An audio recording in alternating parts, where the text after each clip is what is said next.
Greetings. Welcome to another episode of Ghosts Are Near, where we discuss various aspects of the paranormal and paranormal research. I am your host, Keith Johnson, also the founder of New England Anomalies Research. With me is my co-host, Carl Johnson. Greetings, blessed be, and salute. And today we'd like to welcome our studio audience, our live studio audience. Welcome, live studio audience. Glad to have you with us. We really do have a live studio audience this time. We really do, yes. And we also have with us members of Spirit Encounters Research Team based in Chicopee, Mass., right? You got it. We have the founder, Rob Tremblay, and also Rick Boisvere. Did I pronounce it right? Boisvere. Oh, Boisvere. Right. Well, welcome, gentlemen. Good to have you with us today. Thank you. It's good to be here. All right, let's start out by asking what first started you in paranormal research? Pretty much just some personal experiences, and then after I got involved with my current, with my current wife, she was really heavily into this, and then, the interest really developed. Mm-hmm. What prompted you to found SERT? Pretty much we had actually tried to get involved with another group, and at the time they had no openings. Mm-hmm.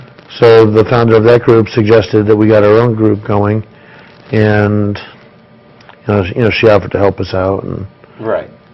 So did a few other groups, mm-hmm. and they pretty much made SERT what it is today. Oh, that's good. Of course, you and I have investigated together. Mm-hmm. Yeah, we've had some experiences. That's true. What actually convinced you that paranormal exists? Pretty much. Did you have one great experience that really led you? Yeah, actually, there's several. Mm-hmm. Too many to count. Too many to count? It's one after the other? And of course, you started at a young age, as many of us did. Yeah. We started as teenagers wondering what's out there, what makes this stuff happening. We know it's real, but we wanted explanations for it. Mm-hmm. Same thing with you, right? You got it. Mm-hmm. Of course, Rick, you function as the medium, as the spirit medium for SERT. Yes, I do. What can you tell us about that? Well, my start was as I had gotten very ill several years back and questioned my mortality. Mm-hmm. And my mother, being a professional psychic or sensitive for many, many years, advised me to seek answers through a spiritualist church, which I did, and met a young minister who trained me in being able to develop my abilities, the abilities that everyone is born with, and a combination of communication, spirit communication, and healing is what's taught in the most spiritualist churches. And I kind of went from there and was doing church services as clergy, and called Rob one day because I had seen some of the television shows and was very interested in not so much the scientific part, but in proving to people that there's a non-scientific part to the investigations also, which I think has to go hand in hand but yet separately. It's like a different lane of the same road. So I do my part of the investigation sort of on my own, and then we see how they fit together later. It's an independent part of the investigation. And how did you and Rob first meet and team up? Well, I had looked on the internet because I was interested in the subject, and I wondered if there was anyone in the area who was into that, and any groups that were close by. And Rob's name came up very close to where I live, and so I gave him a call, and we met, and I met some of the other members of the group and went over some of the investigations that they had gone on, and I thought, I should be able to put my 2 cents in anyway and maybe help. Right. It's mostly to help people realize that their loved ones are not gone, that we don't have to go away when it's our time, and that there's just more to life than what our 5 senses tell us. And I think I've been able to do that in many, many cases. I'm satisfied with that. Now, how do you function together on investigations? Well, usually, I prefer to go into an investigation knowing as little as possible about the property, the people, the history. Right. I don't want. Not only do I not want to be tainted, but I don't want people to assume that I may be, right, that I'm cheating in some way. So I try to go in as blind as possible, And I'll go in independently, walk the property. There's only a couple things that I'd want to know in advance. I'd want to know, first of all, where the activity is occurring, so I'm not wasting my time in the cellar if it's all going on in the attic. Right.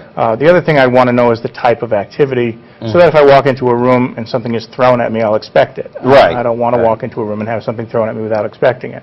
Not that I'd be afraid of that happening, but I'd want to know. Right. But other than that, I go through, I may connect later with the rest of the team members and tell them where I think the activity is, where the hot spots might be, and basically what I pick up. And then we see where it fits in with whatever possible history we may have, or whatever the experiences of the people who live or work in the place might have had. And we see where it fits together. Right. But Rob, you take somewhat of a different approach, right? Yes, I do. I pretty much take, more of the scientific aspect. Like we do all the EMF readings, we do the EVPs, we do the video, the pictures, and all that other good stuff. Okay. And then we pretty much delegate it, to whoever wants to, to pretty much, to a few of the people in the group, that are available to, to review the evidence. Right. Of course, Rick helps to analyze the scientific data as well. Yes, he does. Yeah. If I may interject, you both take a scientific, realist approach to paranormal investigation. Yeah, talking to you backstage in the studio, you're very funny. You're very affable, humorous. We work together well, very well. Do you bring humor into the investigation? Absolutely. Into your procedure? I have always brought humor into the investigation. There have only been a couple of instances where someone seemed to be maybe offended by that and saying that we're not taking this seriously, or there's no reverence or anything like that. Quite the opposite is true. I just believe that it's a part of my personality. I have a sense of humor. I like to laugh. I like to make people laugh. And I feel that people on the other side in spirit would have a sense of humor too. And it's positive energy. And I was taught through the church, the spiritualist churches, that like attracts like. And if you put out positive energy, that's what you're going to get back. So I would assume your clients know pretty early on in the course of an investigation that you're funny. You do have a sense of humor, and you take maybe not a lighthearted approach, but you don't get so bogged down in it that it's something that's a miserable experience. Absolutely. You enjoy what you're doing. Right, absolutely. I've seen people personally who are sensitive go into situations and basically become very overwhelmed. It basically overtakes them. They become spiritually, psychically, and emotionally overwhelmed, some to the point where they just have to leave and walk out. I don't know if you sometimes feel overwhelmed by what's going on, or a presence maybe projecting this type of emotion. No, at this point, I've had instances where I felt, I don't even want to say discomfort, but just an unfamiliar type of an energy. I've never had to leave a place because of that. I'll simply state what I'm feeling and so forth, whether it feels positive or negative. I'll just state that. At this point in my development, I haven't encountered anything that I would feel is dangerous or a threat to myself or to anyone. So I haven't, at this point, like I say, I haven't yet been overwhelmed by anything. I hope I never do, but it's always a possibility. So you have to employ a discipline, Rick, that Rob might not so much.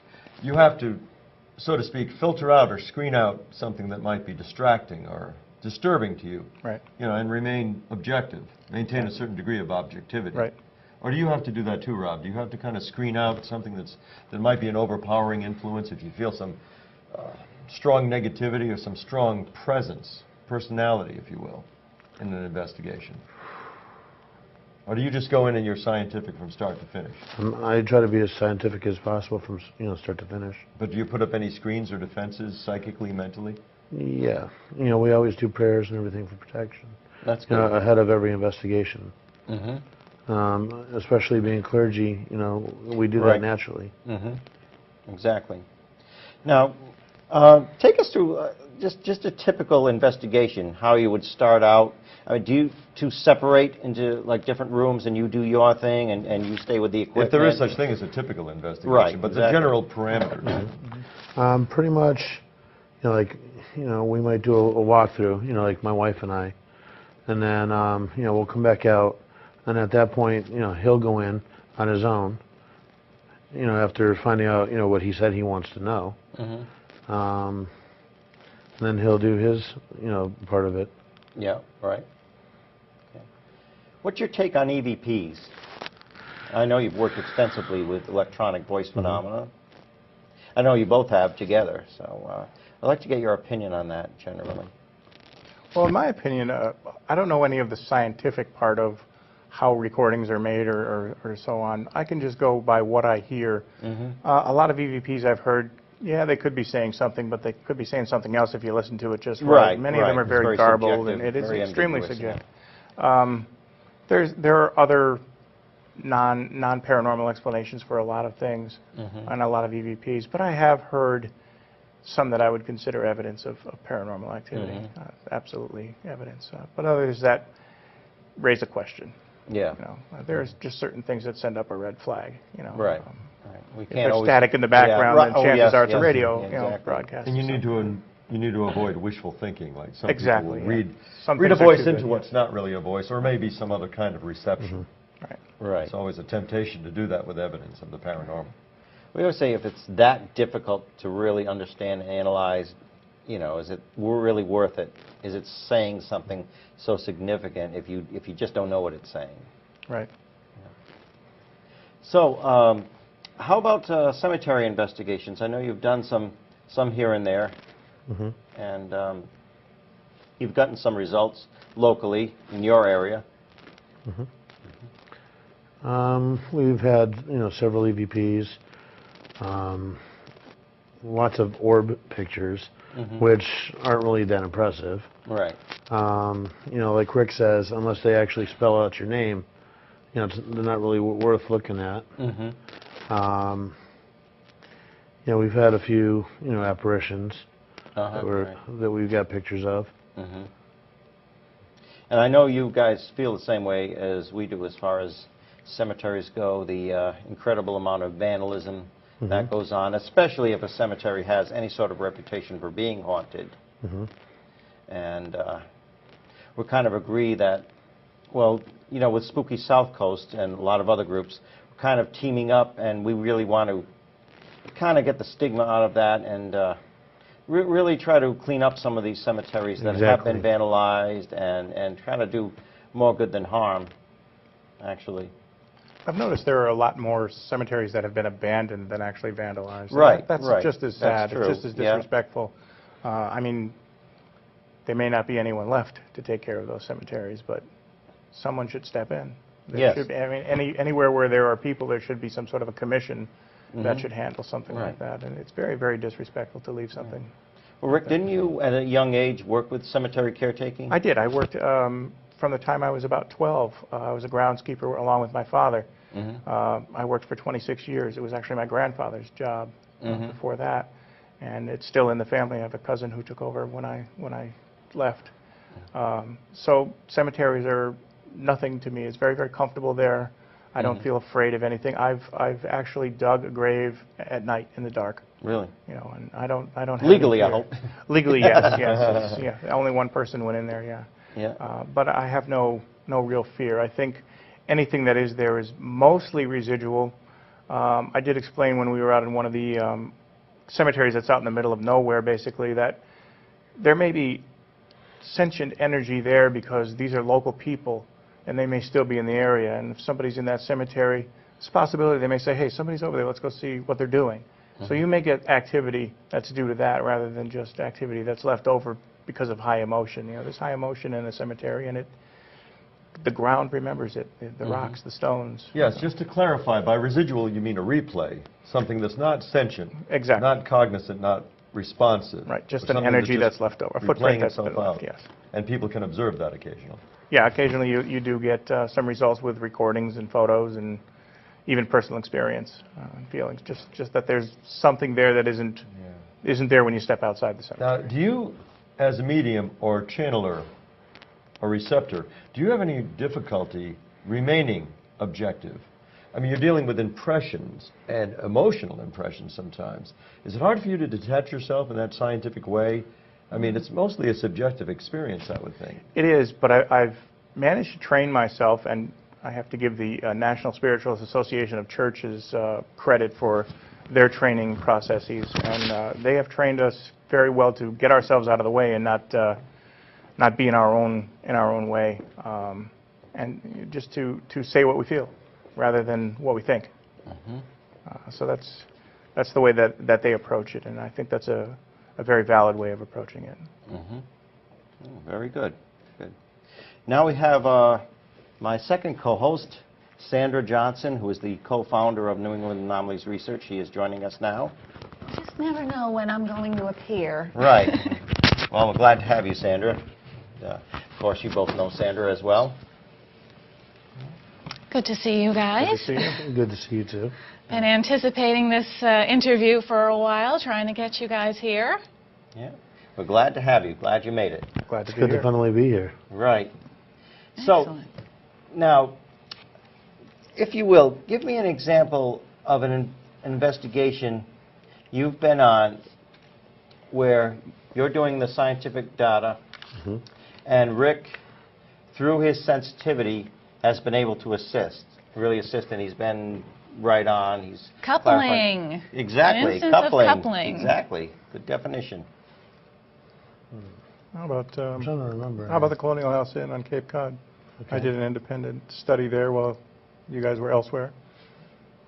Rob had gone in and did a walkthrough with other members of the team. When I was there, while they were inside, I walked around the outside of the property to get a feel for that. Encountered what I felt to be a woman standing in the front yard, looking down the road. I was able to have a conversation, not with words so much, but an internal conversation with her. She actually gave me her name as Mrs. Clark.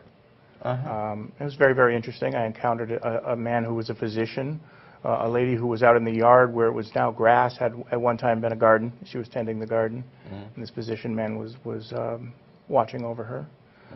Later on during the investigation, we were in the basement of the building, and there were a lot of documents and newspaper clippings on the walls. We did find a Mrs. Clark, Really? who had some pull with the Jewish community who were moving in, and they weren't at that time, I guess, widely accepted as a couple hundred years ago. And she was an advocate for them, and waiting for them to come down the road and so forth to welcome them to town. She was sort of their welcoming committee. And the other names that I had come up with seemed to figure into some of the documents that we found. When the owner and proprietor came, I sat with him and picked up on some things around him, which turned out to be very, very accurate as far as his family history and the history of the place, which I had no idea of the history of the place before I got there. So I did all that, and then we hooked up together later, where I thought there was a lot of energy. There was a tower above our room that seemed to have a lot of energy. We set up a recorder in the tower. It was very, very quiet. We had the whole building to ourselves. No one else was there. If you stepped anywhere in the building, the floors would creak, so no one else could have even snuck up on us or past us. Right. And in the morning when we played the recorder, we heard children running up the stairs and screaming and running back down the stairs. So it was very, very, Sounded almost like very you're playing a positive. game of hide and seek. Very family-oriented and positive, though. Very nice. That's interesting. Very comfortable place. Now, you say that you communicate with spirits, and you call yourself a medium. I mean, do. that's the title we Right. we decided on. We were setting up the graphics. Would you also say? Do you also channel? Would you say that you're also a channeler? Well, there's different or? levels of channeling. I suppose if I'm getting impressions from a source that is not physical, and I'm giving those impressions, that's a way of channeling. form It could of be channeling. defined as such. As far as like trance channeling, I'm not really into that. I've delved into it a little bit. I have a friend who's very, very into it. It's usually, usually not real. It's usually someone who is either lying or delusional. It's very, very rare for it to be actual. Right. As a medium, people think that they assume that everything I see and hear, I'm going to say it's a ghost. It's every bump in the night is a ghost, and most of them are not. Right. So I'm kind of the Houdini and shooting down the fakes at the same time. Well, the media, the way mediums are portrayed in the media, like the TV show Medium, you see this almost like physical, like ghost coming out, talking with them just like another person. Right. But it's not necessarily that way for you, right? I mean, Well, you I may don't be think shown it's- in symbols or... I'm not sure it's necessarily that way for anyone. Yeah. But because it's such a subtle thing, you couldn't possibly put it on film. You have to exaggerate it. You have to embellish it in order for it to be... If Yeah. someone thinks they're picking up on a person, and even if they know what that person might look like, you can't put that on film. So you have to actually show the person that they think they're seeing or that they're apparently seeing. So it has to be embellished. I mean, there's no other way to tell the story. You can't put a feeling on film. You have to put something physical on film. So Right. it's a sort of a creative license that's necessary. Now, around what age did you become aware, Rick, that you were sensitive in this manner? I know some people start out very young, or some people even have a traumatic experience, which seems to prompt this. I don't recall a childhood where I spoke to dead people. I don't have a book to write. I did grow up with it around me because my mother is a sensitive, and there were some things in my past that leaned that way, but I kind of pushed it aside until I was an adult. I was over 30 years old, and it wasn't traumatic, but it was an illness that I had that just made me question my mortality and think there must be something more. And let's see what it is, just in case we have to go there at some point. So that's what put me in line with the church. And you developed your ability more after that? I mean, you must have always been getting kind of impressions. Actually, no. I went to the church in one way, in one respect, to prove that this was not real. And for some reason, I stuck with it, even though I wasn't really getting anywhere. There were a few things happening, and nothing really spectacular. And I had been there for a couple of years. And I decided to drop it and go find something else. And when I made that decision, we were in a group, and we were taking turns giving messages. And when it came to my turn, instead of being able to pass and go home, I could not stop speaking. I was saying things that I didn't know what I was saying until after I had said them. I was telling people things I couldn't possibly know about their family, their loved ones, people they had known who had passed, and more than I could possibly need to know. If you had an uncle in spirit who was missing a leg, instead of just saying, I have a one-legged man here, you obviously would know who he was unless you had more than one.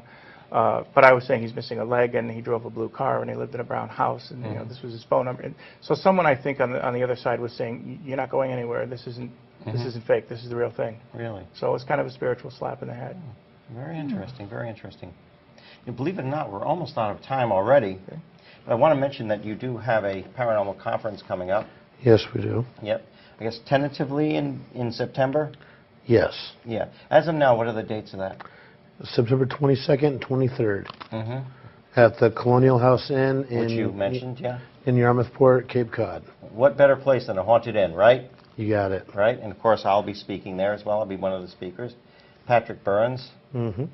We've got a huge lineup. Keith Johnson, Sandra Johnson, Carl Johnson, Patrick Burns. Sounds like a good from time. Court TV's Haunting Evidence. Both of us will be speaking as well. Well, excellent. Excellent. We're really looking forward to that. We are too. Yeah, and we all actually did an investigation at the Yarmouthport Inn. That was very interesting, and we'll wind up in a documentary, I believe, at some point. Can you tell us a little bit about that before we kind of wrap it up? About the documentary? Yeah. Did you have any interesting experiences with that? Pretty much, I guess, the same as what everyone else had had. You know, we had the film crew following us around on 2 different investigations, and we were fortunate enough to have Keith and Sandra with us. I was on one of those investigations with the film crew. The investigation itself was rather benign. There was no more activity there than I would expect. On the other hand, I can walk pretty much into any place and pick up on something, whether someone else has or not. But it wasn't really anything to write home about. The experience of being filmed was a little different, though. It's a beautiful place, too. Very beautiful. Definitely a beautiful place. Yes, it is. Okay, I just wanted to let everyone know that we at New England Anomalies Research are available to assist with alleged hauntings. If you're experiencing phenomena in your home or place of business, we'd also like to hear from you. If you have a show suggestion or would like to be a guest on Ghosts or N.E.A.R, like Rob and Rick, so give us a shout out at ghostsarnear@inbox.com and we'll believe you. You can also contact SERT if you need an investigation as well. Yeah. So let's not forget about that. Yep, you're good guys, and I want to thank you very much for being on our show. Anything you'd like to say in closing? Pretty much just to give them my email. You can get a hold of us by emailing me at rtremblay@sertparanormal.com. Right. And I also have a place on the website, and I also do private readings in my home in South Hadley, Massachusetts. Very good. Well, it's good to know that. I'd like to thank you, gentlemen. I'd also like to give a hello, a shout out to our friends Tracy and Anna, alias the Plunderin' Pirate Duo, right? Plunderin' Pirate Duo. Yeah. Arr! Yes, they're good friends. You know our good friends Tracy and Anna, you know of them? Yep, the Plunderin' Pirate and his wife Anna. Good people, good friends of ours. And if I can, I'd like to say hi to our audience. Yeah. The co-founder of SERT, Karen Tremblay. Great Hey, to have you with us, Karen. Karen.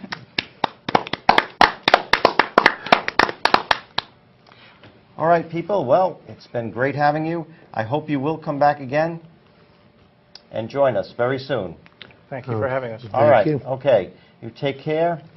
And thank you, everyone, for joining us. And we'll be back again soon. Any advice you'd like to give for other paranormal investigators, especially those who are just starting out or those who may be sensitive themselves? Sure. I would just like to say that someone is going to find some evidence somewhere that's very, very solid. It's going to be proof instead of evidence. It could be the guy with the $20,000 camera or the guy with the $3 camera. You know, that's a good point. That's a very good point. Carl's Holy Grail. Yes, right. Carl's Holy Grail, as he likes to say. Yep.